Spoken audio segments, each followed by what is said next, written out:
அனைத்து தமிழ் உள்ளங்களுக்கும் வணக்கம். நாம் இந்த பதிவில் 2024 ஆண்டின் 11வது மாதமான மாசி மாதத்தின் 12 ராசிகளின் பலன்களையும் அதற்கான பரிகாரங்கள் என்னென்ன என்பதையும் இந்த பதிவில் விரிவாக காண்போம். எல்லோர் வாழ்விலும் பலமும் நலமும் செல்வ செழிப்பும் பெற எல்லாம் வல்ல இறைவனை வேண்டுகிறேன். வாழ்க வளமுடன்.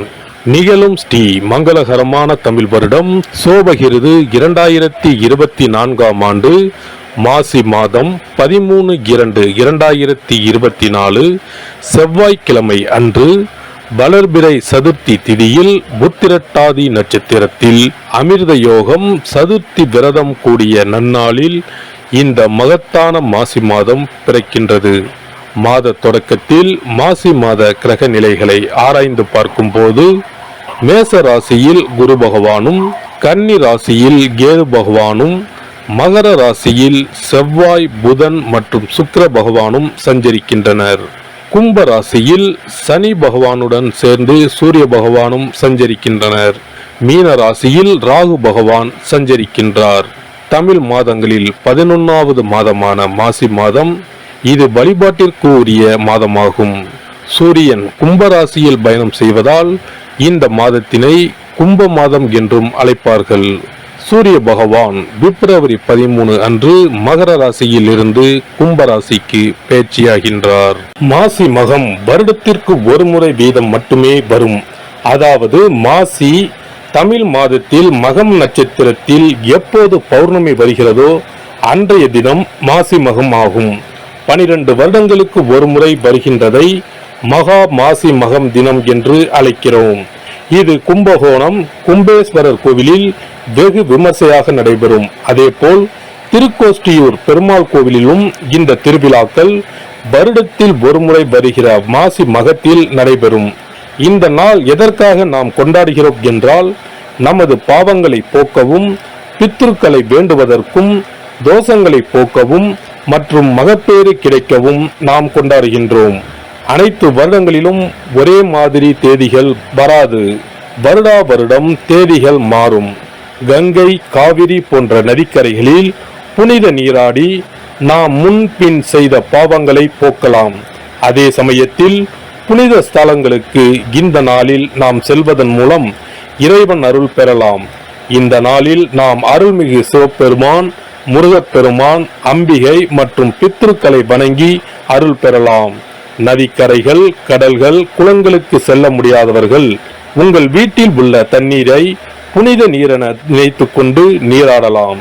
ஆங்கில மாதம் மார்ச் 5 இரவு 9:30 மணிக்கு ஆரம்பித்து மார்ச் 7 விடியற்காலை 12:05 மாசி மகம் முடிவடைகிறது. சிம்ம ராசி அன்பர்களுக்கு மகம், பூரம், உத்திரம் 1ஆம் பாதம் நட்சத்திரங்களில் பிறந்தவர்களுக்கு இந்த மாதம் உங்கள் ராசிநாதனான சூரியன் ராசிக்கு 7 அமர்ந்திருக்க போகிறார். அதன் பிறகு 8ஆம் இடத்திற்கு வந்து நிற்கப் போகிறார். யோகாதிபதியான செவ்வாய் கிரகம் பலமான அமைப்பில் நகர்கிறது. இதனால் அனைத்து நன்மைகளும் பண வசதி திருப்திகளும் நடந்தேறும். உங்கள் ராசிக்கு 2இல் கேது, 8இல் ராகு என்ற அமைப்புதான் சற்று குளறுபடியான அமைப்பு. தக்க வழிபாடுகளை செய்ய நிவர்த்தி கிடைக்கும். குரு ராசிக்கு 9ஆம் இடத்தில் நின்று ராசியை பார்த்து கொண்டு இருப்பதால் பின்னடைவை சந்திக்காமல் சிறப்பான விடிவு காலம் ஏற்படும். ஆரோக்கிய நிலைமை சொல்லும்படியாகவே தொடரும். குடும்பத்துக்குள் அமைதியான சூழல் உண்டாகும். பணம், காசு வரவுகளுக்கு பற்றாக்குறை ஏற்படாது. சேமிப்பு உயரும். வாழ்க்கை துணைவுடனான பனிப்போர் போராட்டங்கள் தீர்வுக்கு வரும். உத்தியோக நிலைமை மாதம் தொடங்கி 6 தினம் கடந்த பிறகு திருப்திகளை தரும். தொழில் வியாபார விஷயங்களில் திட்டங்கள் லாபத்தோடு நகரும். கடன், கொடுக்கல் வாங்கல், நாணய விஷயங்கள் நெருக்கடி ஏற்படுத்தாது. உத்திரம் நட்சத்திரக்காரர்கள் இந்த மாத 8ஆம் தினம் வரை கவனமாக பழக்க வழக்கம் வைத்துக் கொள்ள வேண்டும். விஐபிகள், புதிய பெரிய மனிதர்களால் ஆக வேண்டிய சகாயம், பண வரவுகள் அனைவருக்குமே உண்டு.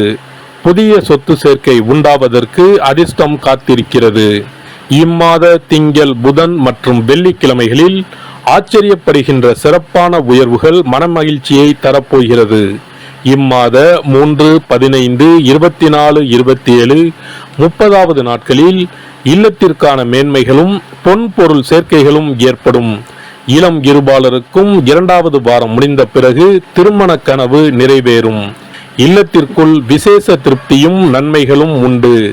அயல்தேச அயலூர் கல்விக்கான உதவி ஒத்துழைப்புகள் கிடைக்கும். பெரிய நிலபுலன்களை வாங்கிவிட தயாராக இருப்பீர்கள். போட்டி பொறாமைகளும் விலகி வெளிச்சப்பாதை உண்டாகும். வியாபாரிகளுக்கு சென்ற மாதம் ஏற்பட்ட நன்மைகளை இம்மாதமும் எதிர்பார்க்கலாம். சனி பகவான் தொடர்ந்து உங்களுக்கு ஆதரவாக சஞ்சரிக்கிறார். தொழிலை அபிவிருத்தி செய்வதற்கு ஏற்ற மாதம் இது இப்போது அமைந்துள்ளது. பிரசித்தி பெற்ற வெளிநாட்டு நிறுவனம் ஒன்றுடன் தொழில் அபிவிருத்தி திட்டங்கள் கையெழுத்தாகும். கலைஞர்களுக்கு, சினிமா துறையினருக்கு மிகவும் அனுகூலமான மாதம் இது. லாபகரமான மாதமாகும். புதிய வாய்ப்புகள் வருமானத்தை உயர்த்தும். திரைப்பட இயக்குநர்களுக்கு பாராட்டுதல் கிடைப்பது உற்சாகத்தை அளிக்கும். அரசியல்வாதிகளுக்கு கட்சியில் உங்கள் பலம் அதிகரிக்கும். உயர்மட்ட தலைவர்களின் ஆதரவு உற்சாகத்தை தரும். வரவுள்ள தேர்தல்களில் நின்றால் வெற்றி பெறுவது நிச்சயம். அதன் மூலம் புதிய வாய்ப்புகள் கிடைப்பதும் இம்மாத கிரக நிலைகள் உங்களுக்கு அளிக்கவிருக்கும் நன்மைகளில் சிலவாகும். மாணவர்களுக்கு படிக்க உட்கார்ந்தால் சோர்வு தலை தூக்கும். பாடங்களில் மனம் படிவது கடினமாகும். சில தருணங்களில் தவறான எண்ணங்கள் மனதை பாதிக்கும். விவசாயிகளுக்கு சென்ற மாதம் ஏற்பட்ட அனைத்து நன்மைகளும் இம்மாதமும் நீடிக்கும். அரசாங்க ஆதரவு தேடி வரும். பயிர்கள் செழித்து வளரும். கால்நடைகள் அபிவிருத்தி அடையும். பரிகாரம்: இம்மாத பிரதி செவ்வாய்க்கிழமை யமகண்ட வேளைகளில் ஸ்ரீ காளி தேவிக்கு அபிஷேக ஆராதனை செய்து வழிபட்டு கொள்ளவும். சிறப்பு பரிகாரங்கள்: வருமானத்தை பெருக்குவதற்கு வருமானம் வந்ததும் அல்லது சம்பளம் வாங்கியதும் அந்த தொகையில் 1% தொகையை தனியாக எடுத்து வைத்து விடுங்கள். அந்த பணத்தில் பாலால் செய்த இனிப்பு வகைகள் வாயில் போட்டாலே தித்திப்புடன் எளிதில் கரைந்து வாயிற்குள் போய்விடக்கூடிய இனிப்பு வகைகளை வாங்கி ஆதரவற்றோர், சாலையோர பணியாளர்கள், தூய்மை பணி செய்வோர், ஆதரவற்ற நிலையில் வறுமையில் வாடும் குழந்தைகள் மற்றும் தொழிலாளர்களுக்கு கொடுங்கள். மகிழ்ச்சியுடன் உங்கள் கைகளால் இனிப்புகளை கொடுங்கள். இப்படி செய்வதால் சனி சுக்கிர யோகம் உண்டாகும். இதனால் வருமானம் பெருகுவதுடன் கையில் பணம் சேர்ந்து கொண்டே இருக்கும். வருமானத்திற்கு தடையோ பஞ்சமோ வராது. ஏதாவது ஒரு வகையில் பணம் வந்து கொண்டே இருக்கும். இது தவிர மாத சம்பளம் வாங்கியதும் அல்லது கைக்கு வருமானம் வரும்போது ஒவ்வொரு மாதமும் முதல் செலவாக வீட்டிற்கு கல்லுப்பு, ஊறுகாய் போன்றவற்றை வாங்கி வைக்கவும். கல்லுப்பு, ஊறுகாய் போன்றவை மகாலட்சுமிக்கு மிகவும் விருப்பமான ஒன்று. இந்த பொருட்கள் வீட்டில் இருந்தால் மகாலட்சுமியின் அருள் வீட்டில் இருந்து கொண்டே இருக்கும். எந்த காரணத்திற்காகவும் இந்த பொருட்களை தானமாகவோ கடனாகவோ கொடுக்க கூடாது. தினமும் வீட்டை சுத்தம் செய்து அதிகாலையில் நீராடி வீட்டில் உள்ள மகாலட்சுமியின் படத்திற்கு முன் அமர்ந்து ஓம் யம் ஓம் அங் சிவாய நம, சவ்வும் நம சிவாய நம, ஸ்ரீயும் நம சிவாய நம, அங் உங் வங் சிவாய நம என்ற மந்திரத்தை சொல்ல வேண்டும். இந்த மந்திரத்தை தினமும் சொல்லி வந்தால் பணம் வீணாக விரயமாகாமல் பணம் சேர்ந்து கொண்டே இருக்கும். வாழ்க வளமுடன். இந்த வீடியோ உங்களுக்கு பிடிச்சிருந்தா லைக் பண்ணுங்க, ஷேர் பண்ணுங்க அண்ட் சப்ஸ்கிரைப் பண்ணுங்க. பக்கத்துல இருக்க பெல் ஐகானை கிளிக் பண்ணுங்க. நன்றி, வணக்கம், வாழ்க வளமுடன்.